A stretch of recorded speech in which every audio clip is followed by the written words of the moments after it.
안녕하세요. 제2서울창의예술교육센터 찾아가는 미술관입니다. 2024 찾아가는 미술관 네 번째 시즌 주제는 표현주의, 내면 세계의 표현입니다. 미술은 고대 문명부터 현대에 이르기까지 굉장히 긴 역사를 가지고 있습니다. 그중 보이는 것을 묘사하는 방법에서 벗어나 보이지 않지만 느껴지는 인간의 내면 세계를 표현하고자 했던 사조가 바로 현대미술의 표현주의입니다. 이번 시즌에서는 대표적인 표현주의 화가 바실리 칸딘스키, 파울 클레, 프란츠 마르크와 그들의 작품을 바탕으로 내면적인 세계의 표현에 대해 함께 살펴보고자 합니다. 작품을 감상하기 전에 현대미술과 표현주의 기법에 대해 먼저 이야기 나눠보면 좋을 것 같아요. 현대미술은 19세기 후반부터 현재까지의 미술로 구분하며 사물과 감정을 다각적인 방법으로 표현하여 다양한 사조를 탄생시킨 것이 특징입니다.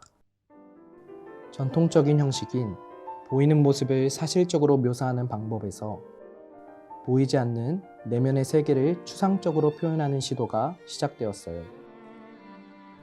표현주의는 사물의 형태나 색채를 보고 느껴지는 감정을 통해 주제를 전달하는 기법으로 특히 독일 미술을 대표하는 다리파와 청기사파 화가들의 작품을 예로 들 수 있습니다.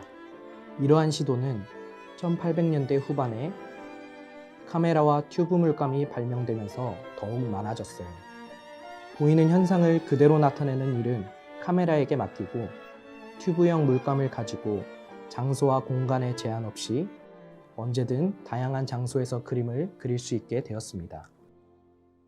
이러한 주제 전달의 다양한 기법은 표현주의 외에도 다양한 미술 사조들을 탄생시켰습니다.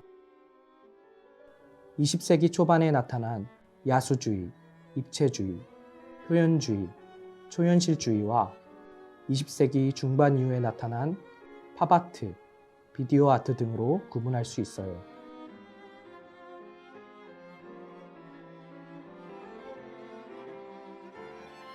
자, 그렇다면 이제 우리 표현주의 내면세계의 표현 시리즈의 첫 번째 시간으로 화가 바실리 칸딘스키와 그의 작품에 대해 이야기 나눠보겠습니다.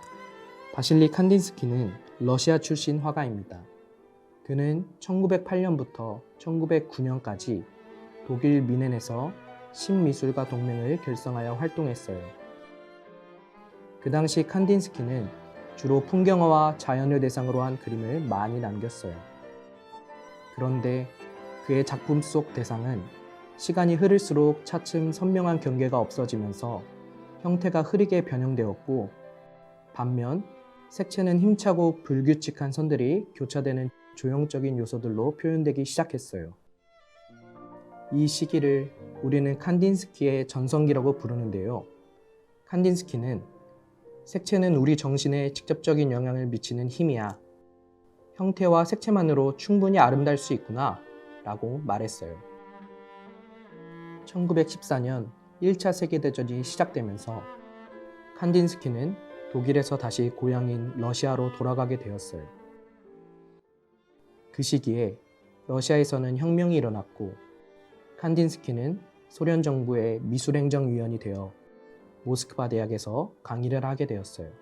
하지만 자신의 의지와 상관없이 정치적인 예술 활동을 요구하는 소련 정부와 마찰이 생겼고 이후 다시 독일로 돌아가게 되었어요. 독일에서도 대학 교수로 활동했지만 이번에는 히틀러 정권으로부터 유태인이라는 이유로 다시 추방을 당하게 되어 1933년 겨울 프랑스로 망명하는 신세가 되었어요. 그런데 프랑스에서는 추상예술가의 국제조직인 추상창조그룹의 환영을 받게 되었다고 해요. 칸딘스키는 이렇게 전쟁과 정권의 교체 등의 이유로 여러 번 망명을 당함에도 불구하고 현대미술사에 새로운 시도들을 남겼어요. 화가로서 사실주의, 인상주의, 표현주의를 거쳐서 20세기 초에는 추상 표현의 길을 개척하게 되었지요. 결국 그는 추상화의 아버지라 불러도 손색이 없을 정도로 많은 업적을 남기게 되었어요. 미술에서 추상이란 어떤 의미를 담고 있을까요? 추상은 때로는 삭제하거나 추가하고 대상을 변형시키는 방법으로 대상의 특정한 측면을 집중하여 나타내는 것을 의미해요. 그럼 칸딘스키는 무엇을 집중하여 보고 표현하려고 했는지 그의 작품을 관찰해 볼까요? 칸딘스키가 추상화의 아버지로 불리게 된 세 가지 사건이 있는데요. 첫 번째는 칸딘스키가 모네의 건초도미 연작을 감상한 순간이었어요. 지금까지 그는 사물에게는 본연의 색이 있고 그 색으로 색칠하는 것이 미술이라고 생각했는데 그런 그의 생각을 뒤엎는 사건이 발생했어요. 모네가 표현한 건초도미들은 그날의 공기, 태양의 위치, 습도, 날씨, 시간에 따라서 보여지는 색이 모두 다르다는 것을 알게 되었고 그 순간 칸딘스키는 자유로운 색의 사용으로 표현의 방법이 더욱 다양해질 수 있다는 생각에 무척 기뻐했다고 합니다. 두 번째 사건은 윌헬름 리하르트 바그너의 오페라 로헨그린을 감상하는 순간이었어요. 음악을 감상한 칸딘스키는 나는 영혼 속에서 나의 모든 빛깔을 보았다. 거칠고 광기에 가까운 선들이 눈앞에 그려졌다. 라고 말했어요. 음악을 듣고 있는 자신의 눈앞에 다양한 색과 선들이 보였다는 뜻이에요. 이 순간을 시각과 청각의 만남으로 설명할 수 있을 것 같아요. 이후 칸딘스키는 자신의 그림에서 마치 소리가 들리는 것 같은 상상을 하며 작품을 구상했다고 해요. 감상자가 눈으로 그림을 보면서 동시에 귀로 음악을 상상하는 거죠. 세 번째 사건은 칸딘스키가 어느 날 자신의 작업실에 들어갔을 때 처음 보는 작품을 발견하게 된 순간이었어요. 처음 보는 작품이었는데 작품 속 색의 조화만으로도 정말 아름답다고 생각했어요. 하지만 이 그림을 누가 그렸는지 알 수가 없었어요. 그림을 이리저리 살펴보다가 마침내 그 그림을 그린 사람이 바로 자신이라는 것을 알게 되었어요. 자신이 그림을 거꾸로 뒤집어 놓아둔 것을 알게 되었기 때문이에요. 그 순간 칸딘스키는 생각했어요. 아, 그림은 보이거나 상상하는 것을 제한하지 않아도 색채만으로도 감동과 울림을 주는구나. 그 후 칸딘스키는 색채 연구를 본격적으로 시작했다고 해요. 그는 점, 선, 면, 그리고 색채만으로 자신의 생각과 감성을 표현하려는 시도들을 했어요. 그 중에서도 색채로 느낌을 표현하는 것을 중요하게 생각했어요. 색채를 통해 내용과 감정을 전달할 수 있다고 생각했기 때문이에요.